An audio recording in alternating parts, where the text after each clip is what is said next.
Guys, मैंने नया channel शुरू किया है। कृपया जितना हो सके सपोर्ट करें।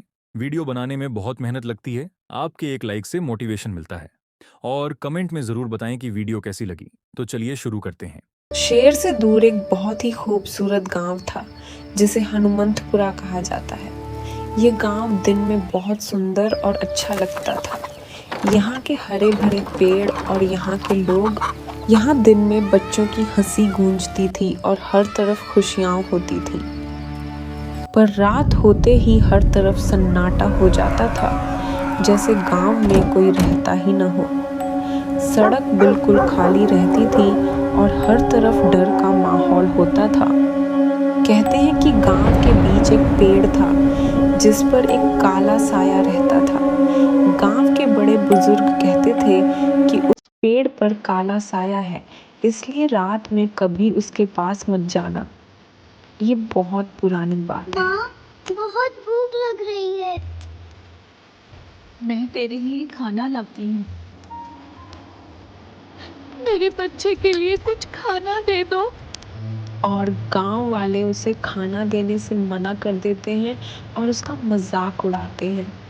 जब वह घर पहुंचती है तो बच्चा उसकी गोद में दम तोड़ देता है। माँ रोते रोते एक कुएं के पास जाती है। वह कुएं में कूद जाती है और तभी से उसकी आत्मा इस पेड़ में है और वह गांव वालों से बहुत नाराज है। गांव का एक बच्चा इस बात पर यकीन नहीं करता और कहता है, मैं देखता हूँ कौन सा काला साया है। वह घर से निकलकर उस पेड़ की तरफ जाता है। जैसे ही वह पेड़ के पास पहुँचता है, उसके पीछे से एक साया गुजरता है। वह डरकर जंगल की तरफ तेजी से भागता है और तभी एक जोरदार चीख सुनाई देती है।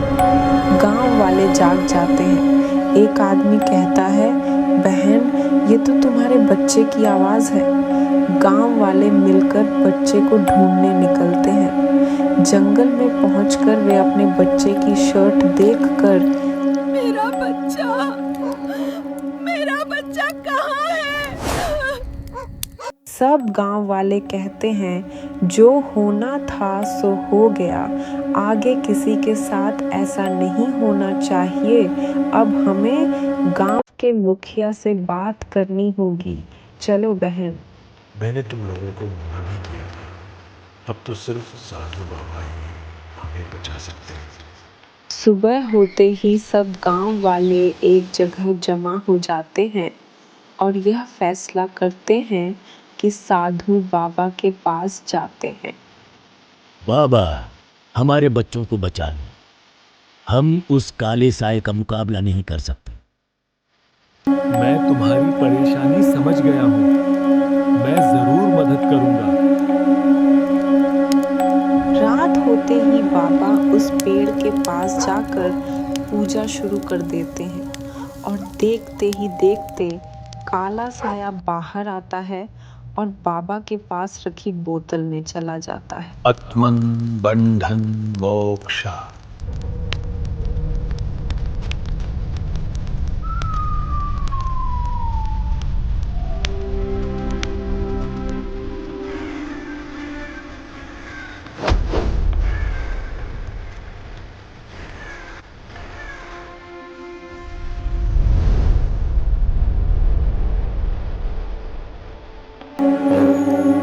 नमः शिवाय। नमः शिवाय। मैंने आत्मा को मुक्ति तो दे दी है, पर आगे से इस गांव में कोई भूखा नहीं मरना चाहिए। हनुमंतपुरा में एक बार फिर खुशियाँ आ गईं। अब लोग रात में भी घर से निकलने लगे। गांव वाले यह देखकर हैरान हो गए कि एक ही रात में उस पेड़ पर पत्ते आ गए।